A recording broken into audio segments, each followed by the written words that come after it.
Magandang umaga. Meron tayo ditong tanggap LED TV LG model 32LF510A. Yan. Problema nito ay may power pero wala siyang display. Good yung backlight. Testing natin. Pa-plug in na. Yan dito. May natin. Nalimutan ko dalhin yung remote. Ayan. Ayan siya. Wala siyang display. Ganyan lang. Okay. Buksan natin. Ayan, so yun guys, nakabaklas na. Ayan, nakasaksak na rin yan. Check tayo ng voltahe. Check tayo ng 12. Okay, may 11.8. Tawid niya sa fuse. Meron din. Check natin yung VGH.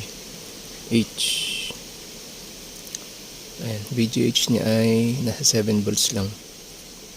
Ayan, drop. Tapos yung V-off niya o VGL niya ay so negative 0.9. Ayan, parehas mababa. Check muna natin kung may mga surface mount na shorted o may leak. Balik tayo. Walang surface mount na shorted tayong nakita. Bale na detect natin ay ang nakita natin ay yung VGH tsaka VGL ay may leak 34 ohms. Yan. Kaya ginawa ko ito yung VGH.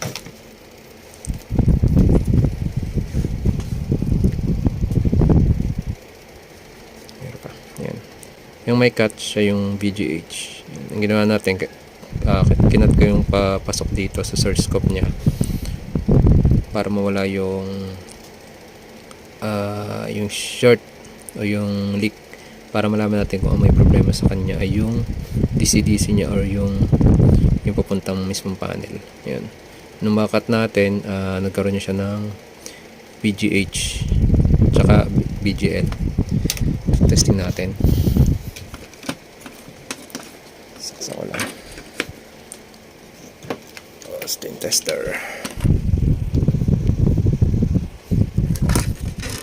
Tester. Ito na ground. Okay.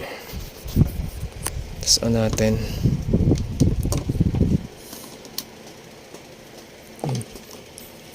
Milaw na yung backlight. Sa tester natin ay VGH.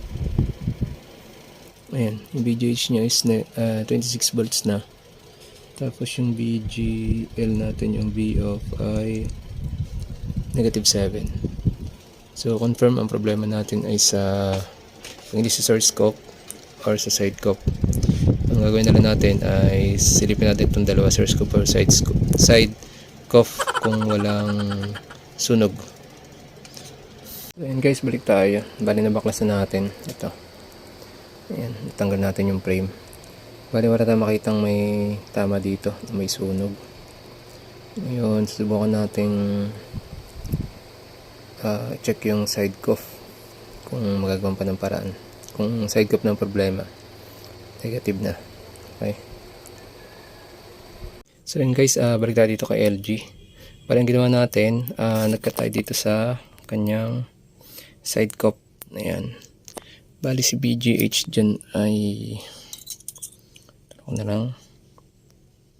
May focus. Yan. Ito si VGH yung nasa baba. Ayan. Tapos yung nasa taas si VGL. Balikan natin dyan si VGH. Ayan. Kinat natin. Nung wala yung leak na 34 ohms. Kumuha na lang tayo ng supply dito kay VGH dyan. Ayan. Tapos hindi natin binilik yung kinat natin kasi ang may leak mismo yung salamin niya dito sa gilid na to. Ayan. Nung wala yung leak, kumuha tayo ng supply tapos i-jumper na lang natin dito sa side cup sa taas. Ayan. Diyan siya. Ayan. Ngayon, i-testing natin. Pause ko lang. Saksak ko na. Ayan. Tapos standby na. On. Umilaw na yung backlight. Ready ko lang yung tester. Ayan. Ito yung tester.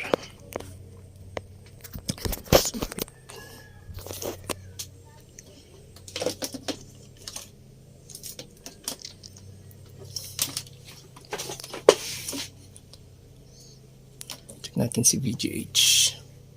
Si VGH ay ito.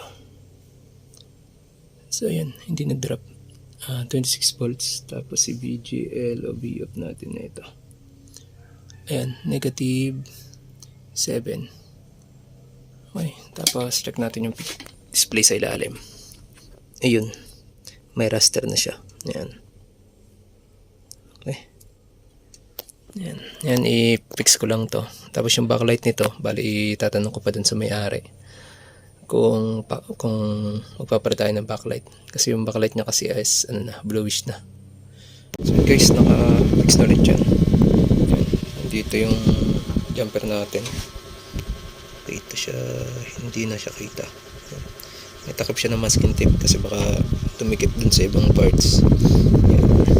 Bali takpan ko lang to, tapos final testing. Setup na. Final testing tayo. Lagyan natin. Umilaw na indicator niya. Bayan natin.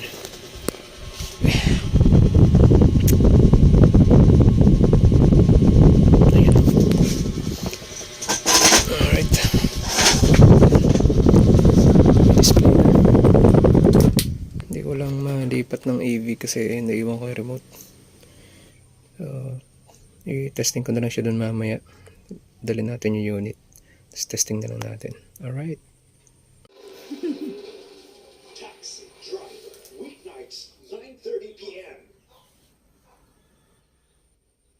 And some choices in life.